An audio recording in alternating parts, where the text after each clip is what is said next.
Saya orangnya tuh paling anti ya sama suara-suara nggak jelas seperti ini.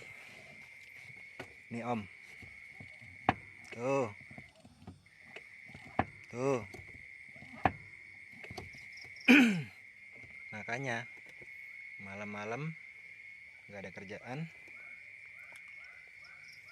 ya udahlah bongkar-bongkar aja, cari sampai dapat. Nah, pas itu saya ingat sebelum servis AC nggak ada suara-suara kayak gini. Tiba sehabis servis AC ada suara-suara aneh. Diinjak kopling bunyi, diinjak rem bunyi. Udah lama sih, sekitar 5 bulan. Tetap nyaman dengan suara-suara itu.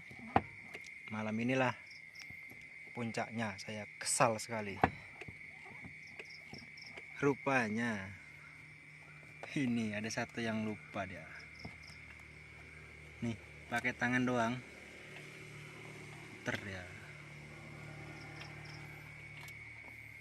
Itulah, kerja itu harus teliti ya teman-teman.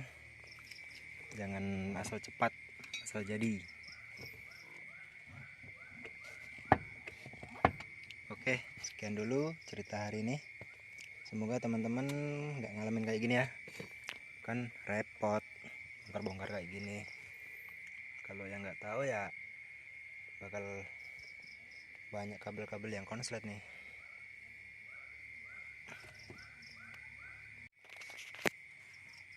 Oke, kita buktikan ya.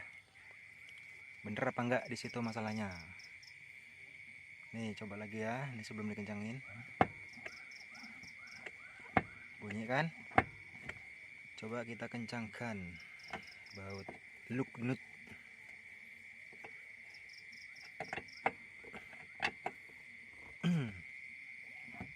Nah, hilang kan?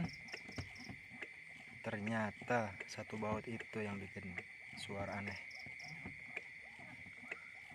Bongkarnya segini guys, bikin repot. Semua dibongkar.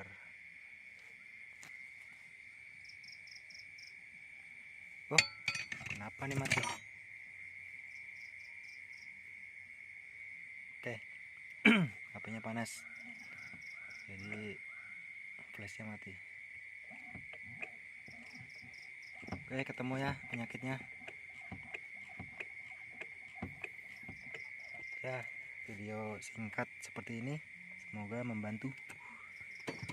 Ya, nggak mungkin juga banyak yang ngalamin karena ini cuman kalau habis dibongkar dashboard aja. Oke, perjalanan menjadi nyaman. Tak ada suara kletek-kletek lagi. Oke, assalamualaikum warahmatullahi wabarakatuh.